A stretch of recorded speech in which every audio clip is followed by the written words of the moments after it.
"I still remember what happened last night," the Apache woman said to the cowboy who saved her. The sun was already sinking when the cowboy finished his work for the day. The sky was wide and quiet, painted in soft orange and deep blue. The land around him stretched far and empty, broken only by dry grass, old fences, and the long road that cut through the desert. He had lived on this land most of his life, and nights like this were familiar to him, silent, lonely, and calm. He wiped his hands on his jeans, locked the barn, and started walking toward his truck. That was when he noticed something strange near the old roadside stop a short distance away. It was a place people rarely used anymore. The lights had been broken for years and most travelers passed it without stopping, but tonight something felt wrong. At first he thought it was just a shadow, then he saw movement. He paused, listening. The wind moved gently across the land, but beneath it there was another sound, soft, uneven, almost like someone trying not to cry. His body tensed.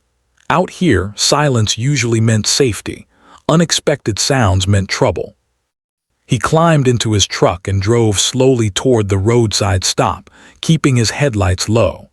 As the light swept across the ground, he saw her.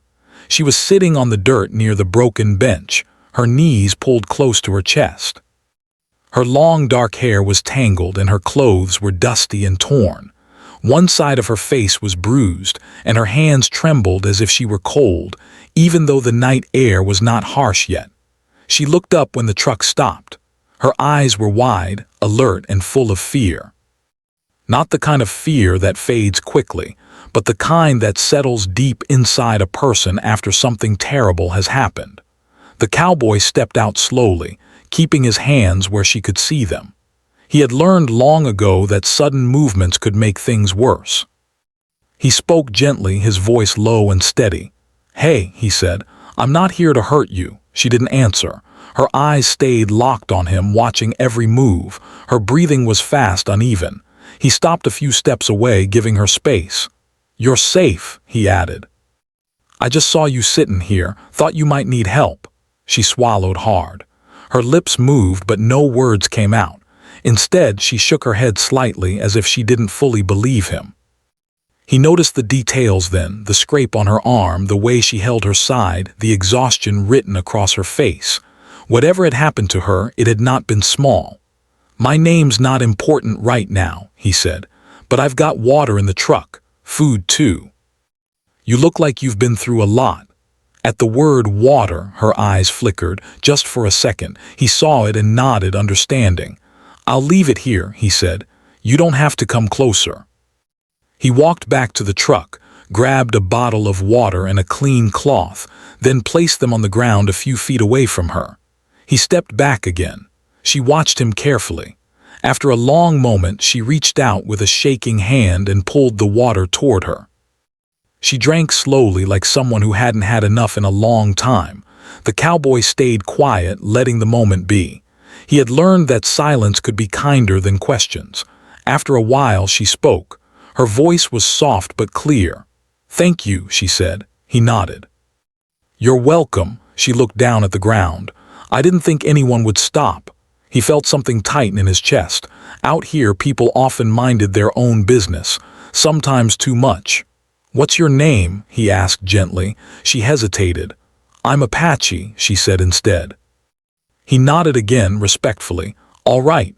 She studied his face as if trying to decide if she could trust him with more. The moon had risen now, casting pale light over the desert. "I was walking," she said slowly. "Things went wrong." He didn't press her for details. "You don't have to explain tonight." Her shoulders sagged slightly, like she had been holding herself upright through pure will and was finally running out of strength. "I don't know where to go," she whispered. That was all he needed to hear. "You can come with me," he said. "I've got a ranch not far from here. There's a small guest room. You can rest. No one will bother you." She looked unsure. Fear and hope battled in her eyes. "I won't force you," he added quickly. "But I don't feel right leaving you here." She glanced around the empty roadside stop. The darkness beyond it seemed to press closer. Finally, she nodded once. "Okay," she said. He opened the passenger door and laid a blanket across the seat before stepping back to let her get in on her own. She moved carefully, wincing slightly as she climbed into the truck. As they drove, the road stretched ahead, quiet and endless. The radio stayed off. The cowboy focused on the road, but he was aware of her every breath, every small movement. She stared out the window, watching the desert pass by, lost in thought. Whatever had happened last night was still fresh in her mind. He could see it in the way her hands clenched and unclenched, in the way her jaw tightened whenever the truck hit a bump. When they reached the ranch, the lights were low and warm. He parked near the house and stepped out first. "Take your time," he said. Inside, he showed her the guest room. It was simple, clean bed, fresh sheets, a small lamp. He placed more water and food on the table. "The bathroom's right there," he said. "There are clean towels. You can lock the door if that helps you feel better." She looked around slowly, taking it all in, her eyes filled with quiet relief. "Thank you," she said again, stronger this time. He nodded. "I'll be in the other room if you need anything. Rest." He left her alone, closing the door gently behind him. That night, sleep did not come easily for either of them. The cowboy lay awake, staring at the ceiling, replaying the moment he saw her by the roadside. He knew this wasn't just a random meeting. Some nights stayed with a person forever. In the other room, the Apache woman sat on the edge of the bed, holding the blanket tightly around her shoulders. Her body was safe now, but her mind was still walking through the darkness of last night. She remembered every sound, every feeling, every moment she thought she wouldn't make it. As the first light of dawn touched the horizon, both of them understood one thing clearly. This night had changed everything. Morning arrived slowly at the ranch. The sky turned pale, and soft light slipped through the windows. The land outside was quiet, just as it had been the night before, but something had changed. The silence no longer felt empty. It felt watchful, like the land itself was waiting.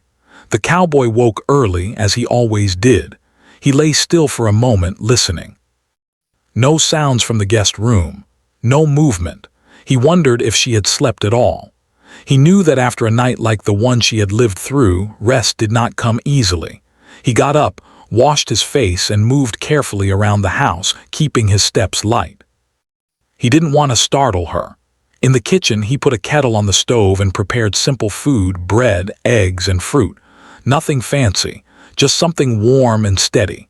As the smell of food filled the room, he paused and listened again. This time he heard the soft sound of a door opening. She stood at the edge of the hallway, wrapped in the blanket he had given her. Her hair was still loose, falling down her back. She looked tired, but there was a new calm in her eyes, fragile but real. "Good morning," he said gently. She hesitated, then nodded. "Good morning." "You sleep any?" he asked. "A little," she answered. "Not much." He understood. "There's food ready. You're welcome to join me, or I can bring it to the room."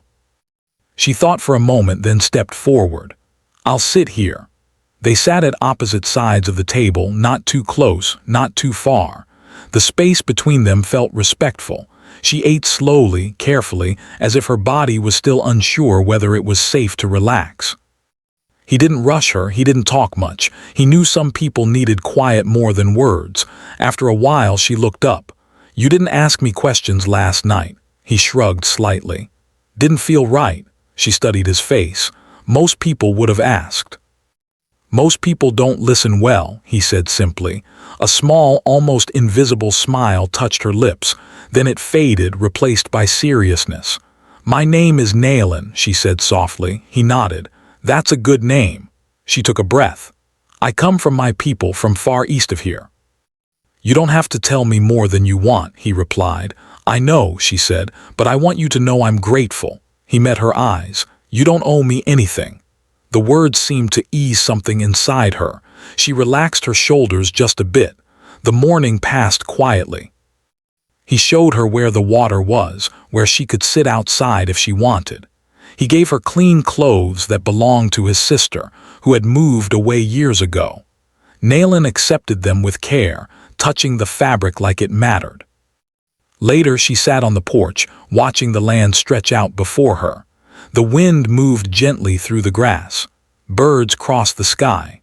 The world looked peaceful, almost too peaceful compared to what she carried inside. The cowboy worked nearby, fixing a fence that had been leaning for months. He kept her within sight, not because he didn't trust her, but because he didn't want her to feel alone. Every so often she flinched at sudden sounds, a bird lifting off, a tool dropping. Each time she caught herself and took a slow breath. He noticed, but he didn't point it out. By midday, the sun was warm. He brought her water and sat on the edge of the porch, facing away from her, giving her the choice to speak or stay silent. After a long pause, she spoke. "I kept thinking someone would come," she said, "but no one did." He stayed quiet, letting her find her words. "I walked for hours," she continued. "My feet hurt, my body hurt. I didn't know where I was anymore." She paused. Her hands tightened around the cup. "I thought the land had forgotten me." The cowboy felt the weight of her words. "The land remembers," he said. "Sometimes it just waits for the right moment." She looked at him then, really looked at him. "You believe that?" "I do." The afternoon moved slowly. Nayland rested inside while he finished his chores. When evening came, he cooked again. This time she helped, washing vegetables, moving carefully but with purpose. The simple act seemed to give her strength. As they ate, she asked quietly, "Why did you stop last night?" He considered the question. "Because you were there," he said, "and because someone should." She nodded, as if that answer meant more to her than he realized. Later, as the sky darkened, the air grew cool. Nayland sat by the window, watching the stars appear one by one. The night felt different now, less threatening, still heavy but not crushing. "I still see it when I close my eyes," she said suddenly. He didn't ask what she saw. "That's normal," he replied. "Memories don't leave just because the sun comes up." She swallowed. "I'm not weak for remembering, am I?" He turned toward her. "No, you're strong for standing after it." Her eyes filled, but she didn't cry. She held herself steady. That night she slept longer, not peacefully but deeply. The kind of sleep that comes when the body finally believes it can rest.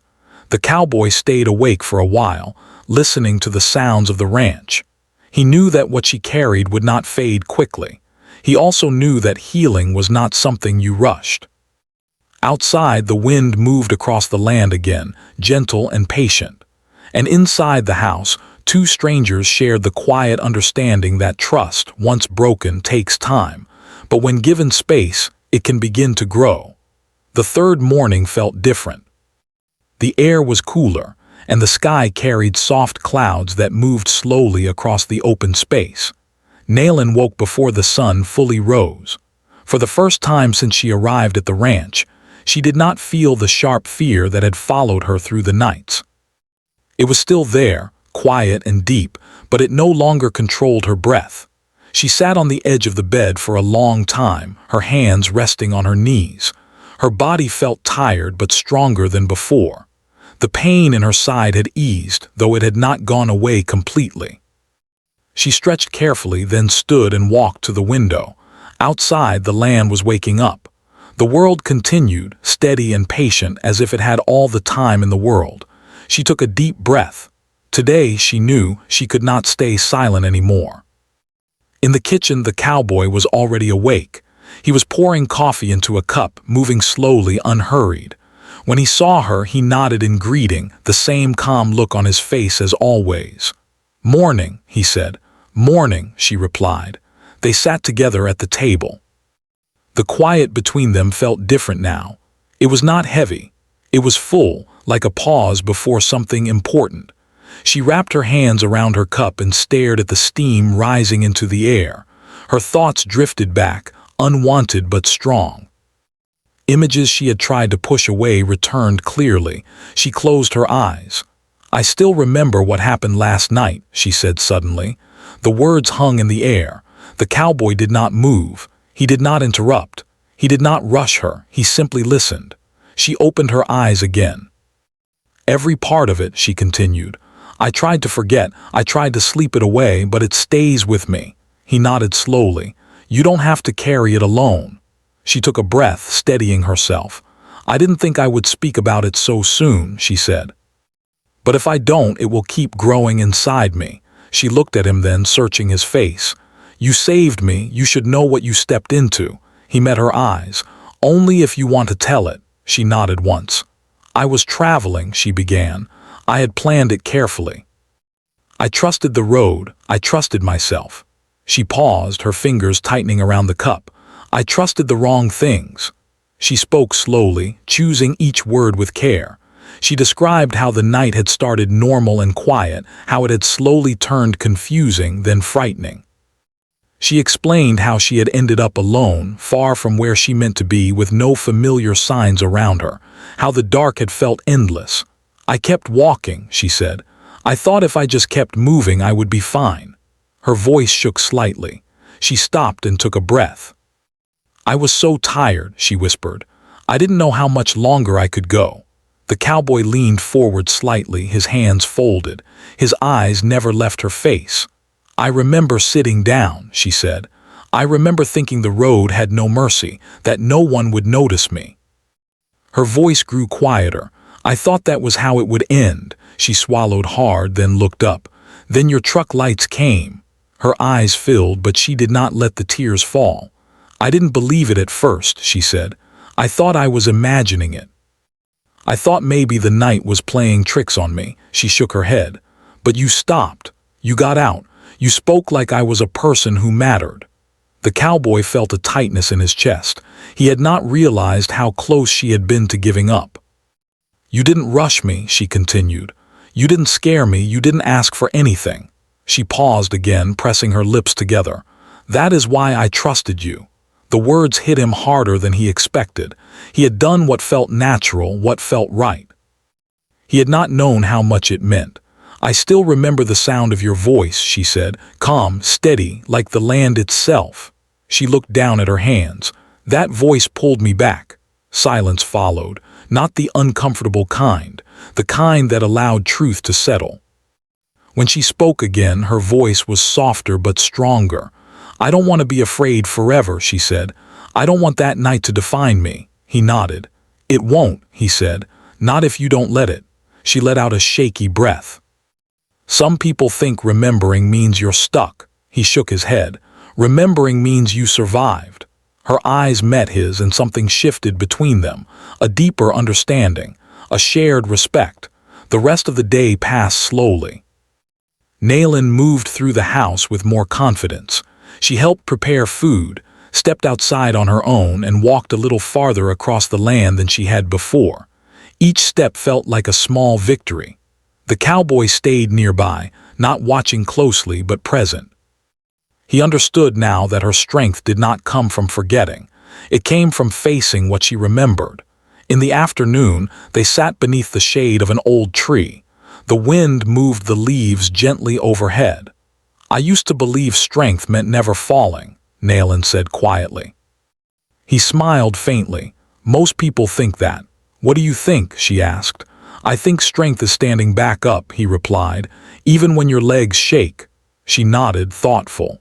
As the sun began to set, the sky filled with soft colors. Naylin watched the horizon, her face calm. "That night will always be part of me," she said, "but it won't control where I go next." The cowboy felt a quiet sense of pride, not in himself, but in her. "You're stronger than you know," he said. She smiled then. A real smile this time, small but honest.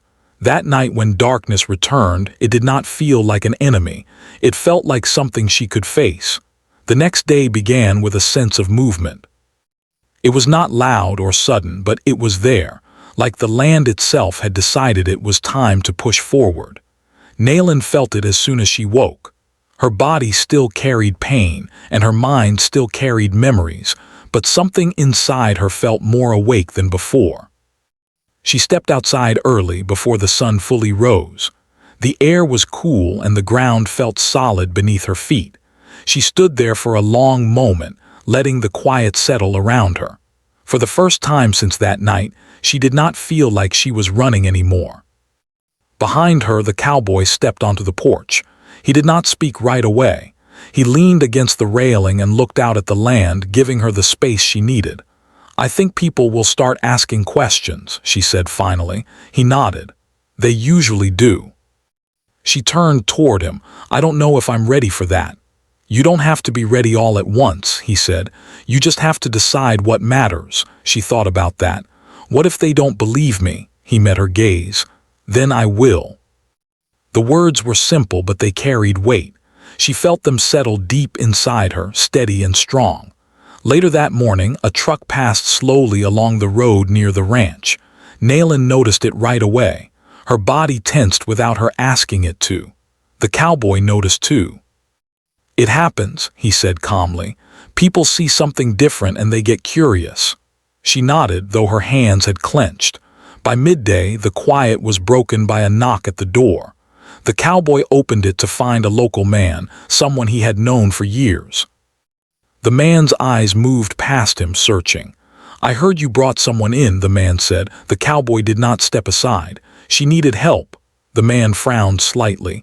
"People talk." "They always do," the cowboy replied. Inside the house, Nayland sat at the table listening. Her heart beat faster, but she stayed where she was. She reminded herself of her breath, slow and steady. The man left after a short conversation, but the air felt heavier after that. Nayland looked up when the cowboy returned. "They'll come back," she said.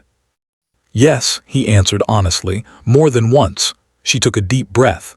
"Then I don't want to hide." That afternoon, she chose to step outside again, even knowing eyes might be watching. She walked across the land slowly, her steps careful but firm. Each step felt like a quiet statement. She was still here.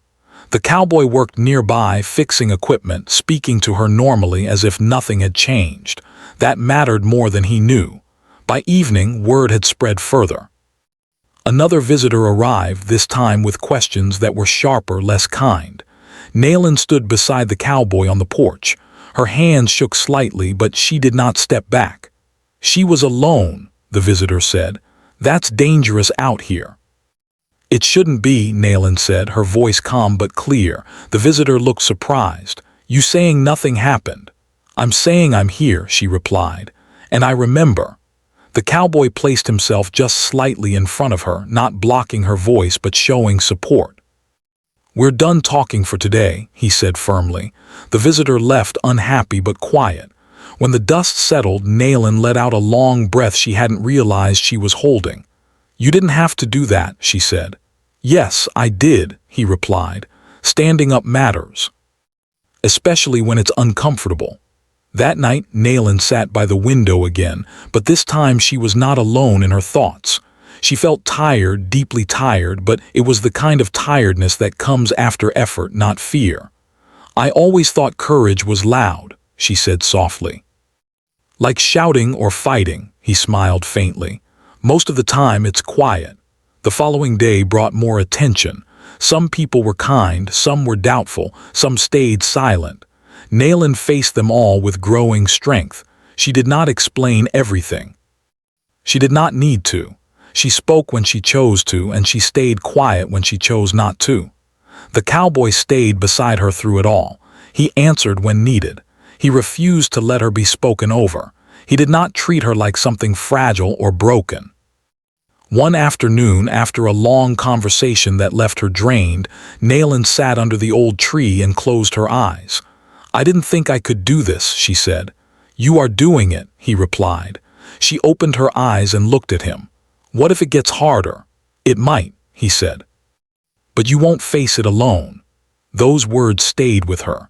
As days passed, the weight of that night began to shift. It was still there, still real, but it no longer felt like a shadow that followed her every step. It felt like something behind her, not in front of her.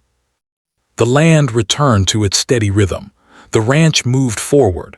Life did not stop, but it changed. One evening, as the sun dipped low and painted the sky with gold and red, Nayland stood quietly and watched. "I'm not the same person I was before," she said. He nodded. "No one ever is." She considered that. "But I think I know who I am now." He smiled, and for the first time she felt it fully, not just safety, not just gratitude, but a sense of respect for herself. Whatever came next, she knew this much. She had stood up when it mattered most. And that changed everything. The final days at the ranch moved quietly, but they carried a deep sense of meaning. The land looked the same as always, wide, open, calm, but for Naylin, everything felt different. She woke each morning with a clearer mind. The fear no longer greeted her before the sun did. It still existed, but it no longer ruled her thoughts. She had started walking farther each day. At first, just past the fence, then toward the open field.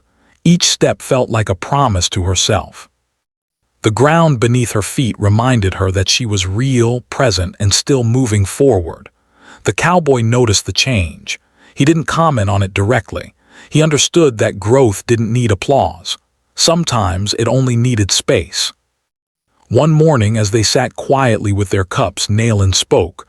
"I think it's time I go back to my people." He looked at her, surprised but not upset. "When did you decide that?" "Last night," she said. "I realized something. Healing doesn't mean staying where you were saved. It means returning with strength." He nodded slowly. "That sounds right." She watched his reaction closely. "You don't think I'm leaving too soon?" He met her eyes. "No, I think you're leaving when you're ready." They sat in silence for a moment. There was no sadness in it, only understanding. That afternoon they prepared quietly. He checked her supplies, made sure she had enough water, food, and directions. She folded the clothes she had borrowed and placed them neatly on the bed. "I'll return these somehow," she said. He smiled. "No rush." Before sunset, they walked together to the edge of the property. The sky was painted with soft colors and the wind moved gently through the grass.